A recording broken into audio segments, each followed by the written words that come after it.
আসসালামু আলাইকুম ওরহমতুল্লাহ। আজ আমরা আলোচনা করতে যাচ্ছি একটি অতি পরিচিত অথচ প্রায়শই অবহেলিত ও গভীর অনুভূতি নিয়ে, যা আমরা সাধারণভাবে মন খারাপ নামে জানি। ইসলামী দৃষ্টিকোণ থেকে এই মন খারাপ, হতাশা বা দুঃখবোধকে কিভাবে বুঝব, মোকাবেলা করব এবং এমনকি এ থেকে কিভাবে আধ্যাত্মিকভাবে উতরে উঠব, সে বিষয়েই আজকের এই আলোচনা। মন খারাপ হওয়া, হতাশায় ভোগা বা দুঃখবোধ এগুলো মানব জীবনের অত্যন্ত স্বাভাবিক ও অবিচ্ছেদ্য অংশ। পৃথিবীর শ্রেষ্ঠ মানুষ আমাদের প্রিয় নবী মোহাম্মদ সাল্লাল্লাহু আলাইহি ওয়াসাল্লামের জীবনেও ছিল মন খারাপের গভীর রাত। নবী রাসূলগণ তাদের জীবনের নানামুখী সংকট ও দুঃখজনক পরিস্থিতিতে এই মানবিক অনুভূতি অনুভব করেছেন। কাজেই এটা কোনো দুর্বলতার লক্ষণ নয়, বরং এটি আমাদের সৃষ্টিগতভাবেই মানুষ হওয়ারই প্রমাণ। মূল কথা হল, এই পৃথিবী হল একটি পরীক্ষার ক্ষেত্র। সুখ দুঃখ, হাসি কান্না, আশা নিরাশার সমন্বয়ে এগিয়ে চলে জীবন। পবিত্র কোরআনে আল্লাহ তাআলা বলেছেন, নিশ্চয়ই আমি মানুষকে সৃষ্টি করেছি মিশ্রিত করে সংকট ও কষ্টের মধ্যে। সূরা বালাদের আয়াত ৪। আল্লাহ তাআলা আমাদেরকে যে পরিস্থিতির মধ্যে দিয়ে অতিক্রম করান তা আমাদের জন্য সর্বোত্তম। তিনি আমাদেরকে কখনো এমন কোনো বোঝা দেন না যা আমরা বহন করতে অক্ষম। অনেক সময় আমরা মন খারাপের মুহূর্তগুলোতে নিজেকে ভুলে থাকার বা অনুভূতি লোকানোর চেষ্টা করি, গান শুনি, সিনেমা বা নাটক দেখি বা অন্য কোনো বিনোদনের আশ্রয় নিই। কিন্তু এগুলো কি সত্যিই আমাদের মনকে ভালো করে, নাকি সাময়িকভাবে ভুলিয়ে রাখে মাত্র? প্রশ্ন হল, মন খারাপের একটি বড় কারণই হল অন্তরে আল্লাহর স্মরণ একদমই কমে যাওয়া বা অনুপস্থিতি। তাহলে যে গান বা সিনেমা আল্লাহর স্মরণ থেকে মানুষকে আরও দূরে নিয়ে যায়, সেগুলো কিভাবে আমাদের অন্তরকে প্রকৃত প্রশান্তি দিতে পারে? পবিত্র কোরআনে ঈর্ষাদ হয়েছে, জেনে রাখো, আল্লাহর স্মরণেই হৃদয়সমূহ প্রশান্ত হয়। সূরা আল রাদের আয়াত ২৮। প্রিয় ভাই ও বোনেরা, মন খারাপের সময় আমাদের প্রথম ও প্রধান করণীয় হল নিজের অনুভূতিটাকে স্বীকার করে নেওয়া। এটাকে লুকানো বা এড়িয়ে যাওয়া নয়।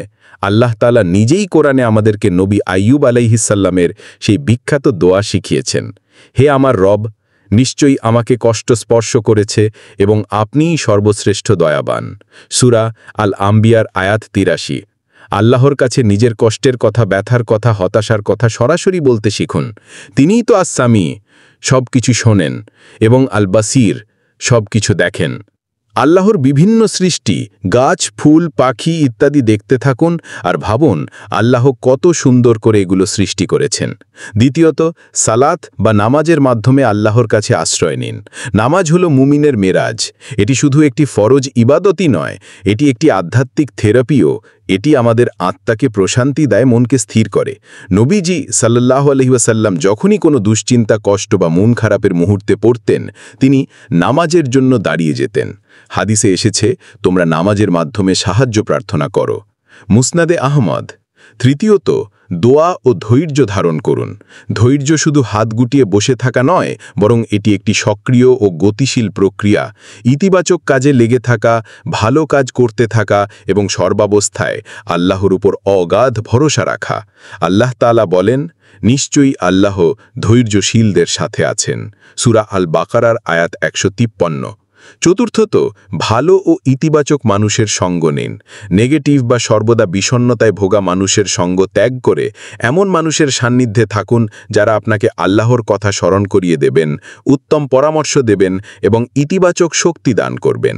নবীজি সাল্লাল্লাহু আলাইহি ওয়াসাল্লাম বলেছেন, সৎসঙ্গী ও অসৎসঙ্গীর উদাহরণ আতর বিক্রেতা ও কামারের হাপড়ের মতো। বুখারী ও মুসলিম।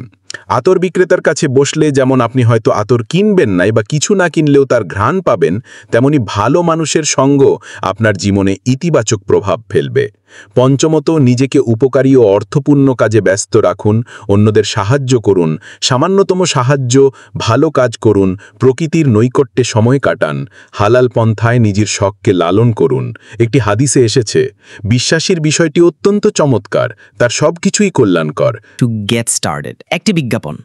যারা অনলাইনে ছড়িয়ে থাকা বিভিন্ন অশালীন কন্টেন্ট মুক্ত একটি সুস্থ পরিবেশে ইন্টারনেটে বিচরণ করতে চান, কিংবা অ্যান্ড্রয়েড বা ল্যাপটপগুলো এমন একটি কন্ডিশনে রাখতে চান যেন আপনি চাইলেও ওই ডিভাইস দ্বারা কোনোভাবেই কোনো খারাপ কন্টেন্ট বা সাইট অ্যাক্সেস করতে না পারেন, তারা আমাদের প্রিমিয়াম টেকনোলজি সাপোর্ট গ্রহণ করুন এবং আজই আসক্তিমুক্ত একটি সুস্থ জীবনে ফিরে আসুন।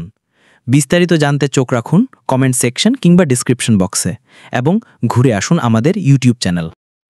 যোগাযোগ করুন হোয়াটসঅ্যাপ নাম্বারে। হাদিসে এসেছে, বিশ্বাসীর বিষয়টি অত্যন্ত চমৎকার, তার সব কিছুই কল্যাণকর।